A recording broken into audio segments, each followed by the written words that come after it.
माननीय सर्वोच्च न्यायालय के क्षेत्राधिकार में जो न्यायिक निर्णय होते हैं, हर एक संस्था को सर्वोच्च न्यायालय में अपील करने का अधिकार है।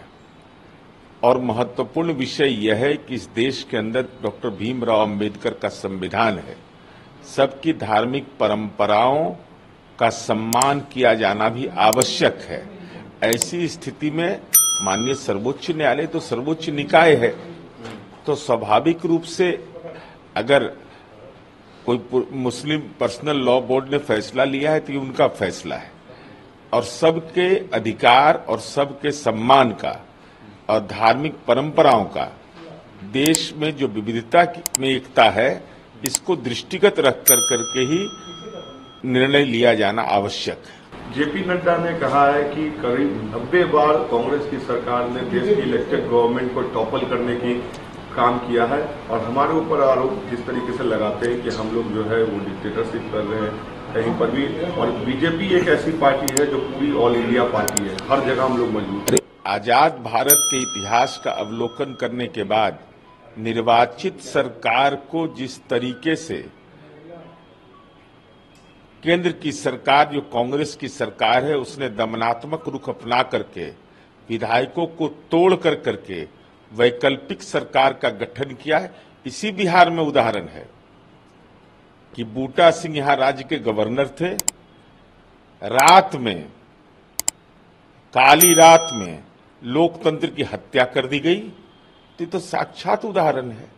अब आरोप प्रत्यारोप का विषय नहीं है, विषय इस बात का है कि देश के निर्वाचित सरकार में छेड़छाड़ किया जाना, यह जनादेश का सम्मान नहीं कहा जा सकता।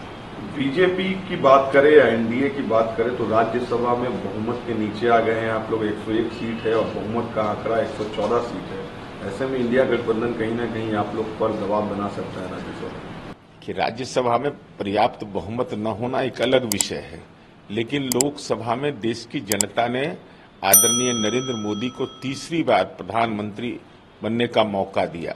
और इंडी गठबंधन है क्या? मुंडे मुंडे मते भिन्ना है। अब पश्चिम बंगाल में विधानसभा चुनाव में 4 सीट जीत गए। अब इसका श्रेय इंडी गठबंधन अगर ले रहा है तो आपका अधिकार क्षेत्र कहां है?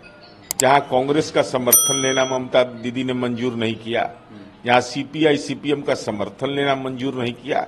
इसलिए कोई परेशानी का सबब नहीं है। 2029 तक सरकार देश पर राज करेगी, देश की जनता की सेवा करेगी। एक्स पर नरेंद्र मोदी के 10 करोड़ से अधिक फॉलोअर हो गए हैं, किस तरीके से देखते हैं? देखिए, देश के आदरणीय प्रधानमंत्री जी हैं, एक्स पर उनका फॉलोअर होना तो स्वाभाविक है।